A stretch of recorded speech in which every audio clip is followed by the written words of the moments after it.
So just in the car after the viewing then, so it was a one-bed property, really looking it to turn into or convert into a two-bed property. So it's up at the moment for 120. However, in January, this is why you need to make sure you're keeping track of things, especially invest in some software that keeps track of, property figures when they're going up and down and so on. It was up for 110. So 6-7 months later, it's now up for 120 because one of the sale, or they'd had a sale agreed for 105. So that gives you a bit of an idea of what they were willing to accept. Now, our experience tells us that once a sale's fallen through, especially the further along it's travelled down the conveyancing process, the more likely they are to accept, obviously, an offer quickly or a lower offer. So we've secured quite a couple of decent deals through that, really. However, from obviously just thinking about it now without doing any of the, the full maths or anything, it needs a full rewire. So there's lots of single sockets, and in one of the bedrooms there's just 2 single sockets. Downstairs in the main front room, lounge, reception area, whatever you want to call it, there's 1 double socket and 1 single socket.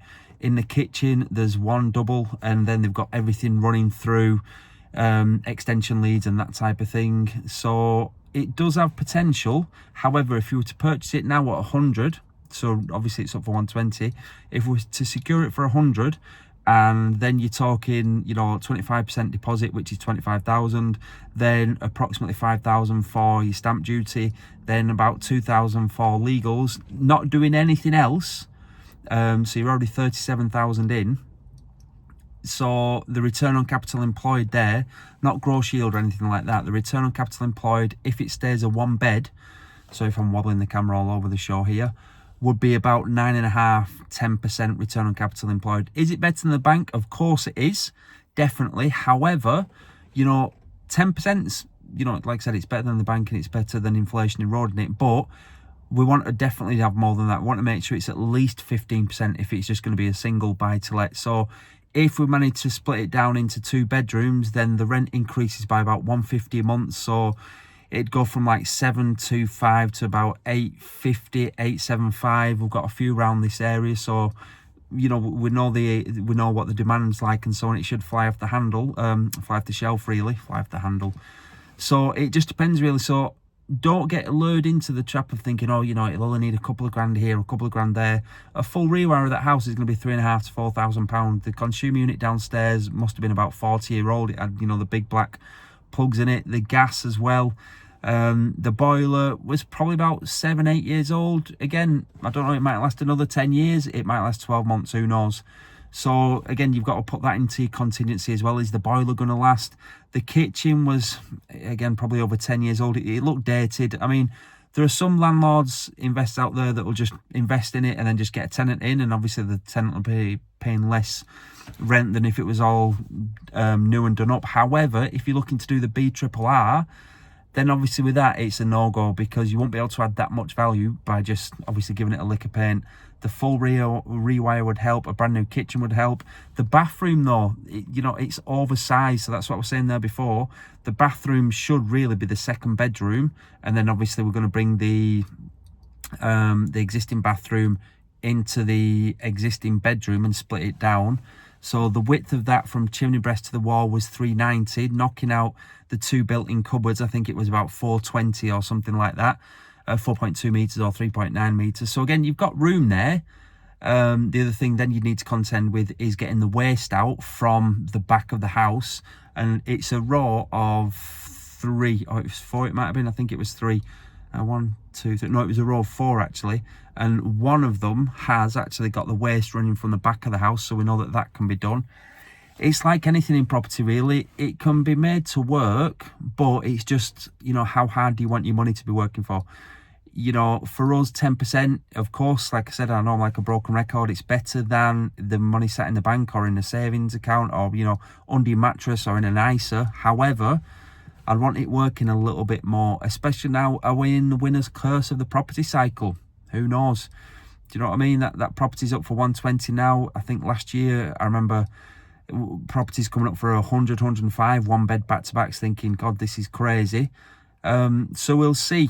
However, though, even if we do purchase it, I'm sure in 30, 40, 50 years' time, we'll be saying, I can't believe we only paid 100 for that property. So think about your strategy, stick to what you're obviously looking to achieve, really. Don't fall for shiny penny syndrome. Again, apologies for the camera wobbling all over the show. Don't fall for shiny penny syndrome where I've got this investor, he's doing SA and he's making a killing. I've got another one who's doing HMOs, that's brilliant. Another one who's doing title splits, that's fantastic. I'm going to jump into that. He's made, 100 grand without doing anything and so on. It all needs work, okay? Anybody that says, it's truly passive. So the property that we've got going on at the moment now, a refurb, obviously it should be set and forget, but it'll need 8 or 9 weeks of a refurb plus the conveyancing process previously prior to us purchasing, plus then renting it out and so on. So yeah, when you get a decent tenant in, it should be set and forget and it should drop into the account every month. But this month now, we've got one of our tenants that is moving out on the 30th of this month. So they've been in for 2 years, which is good. The property looks like it's in a very good condition, but hopefully we should get another person in that who looks after it just as well. But again, there's that void. The property that we've got the refurb on at the moment now, that's a liability because we're still having to pay £160 council tax on it. The trades, they want paying it every week, every couple of weeks, every month once they've done the jobs and so on. So it's not always, getting to property, it's passive income. You need to be educated, of course you do. You need to have systems in place, definitely, and you need to know what you're looking at for if you're looking to achieve, obviously, certain metrics, which should hopefully be to have your money working harder than it currently is and to bring in that passive income each and every month and also to build your wealth. Going back to that property then that we're just, I'm getting a stare here now from a chap who's walking his dog.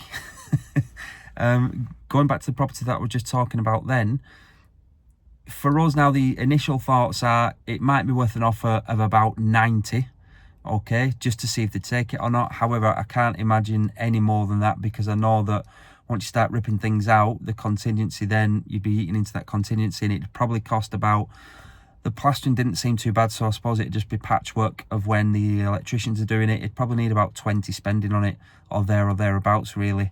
So anyway, good luck. If you found some value in this video and if you managed to watch it until 7.5 minutes, thank you very much. Make sure you like it and do me a favour, subscribe to the channel, okay? Please do. Try and put out a couple of property videos each week, really. Apologies again for the wobbliness of the camera. It was just an impromptu video.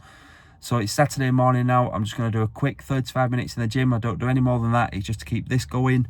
And yeah, keep investing in your mindset, keep educating yourself, but remember, don't just gather knowledge for the sake of gathering knowledge. Gather that knowledge to implement to improve your life. Don't just be gathering knowledge thinking, oh, that's good, and then never do anything with it. Gather the knowledge to implement. Anyway, good luck everybody. I'll try to keep the camera straight next time and I will try to smile and I might even have a shave next time as well. Good luck, all the best.